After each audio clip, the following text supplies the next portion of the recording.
Venres colorido nas rúas lucenses. A mí me parece perfecto que saquen las cosas a la calle porque además crea ambiente. En busca das mellores gangas nos mellores ocos do día. Toda la mañana no, que tengo que hacer la comida, pero ahora, antes de ir a casa, ya he hecho un ojo, ¿no sabes? Desde increíbles descontos e marcas para todas as idades que atraen incluso os de fora. Yo no, soy de Granada. La verdad es que encanta. Mira, los turistas que vienen y que pasan, que la verdad hay mucho turista, se van sorprendidos del ambiente. Dicen, es que vemos un ambiente en la calle y sí que es verdad que alegra todo. A ofertas que dan gañas de comprar ata artigos de luxo. Desde pantalones que a lo mejor te cuestan 400 euros, 300 a 75, 100, porque son tallas pequeñas. Dentro e fora da nosa muralla.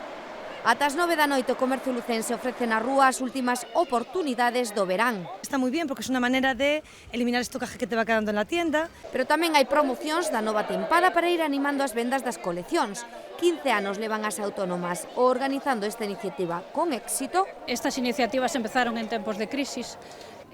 Realmente o comercio está nun momento que non repuntou. Xa non é unha cuestión de crisis ou de recesión, é unha cuestión de cambio e que nos temos que ir adaptando. Entonces vamos inventando iniciativas como esta, como a Noite Aberta, como as feiras outlet. É estupendo a aceptación que ten o comercio en Lugo. Vemos que hai máis de 80 participantes, o cual demuestra que é un acto interesante, polo cual quero felicitar novamente a Asociación de Autónomas. Unha forma de dar vida á cidade a que se suman Concello e Deputación. Entendemos que el comercio de proximidad, el pequeño comercio, es una seña de identidad de nuestra ciudad y debemos de poner todo nuestro esfuerzo en visibilizarlo, en potenciarlo, porque a su vez también genera riqueza, empleo y dinamiza nuestra ciudad.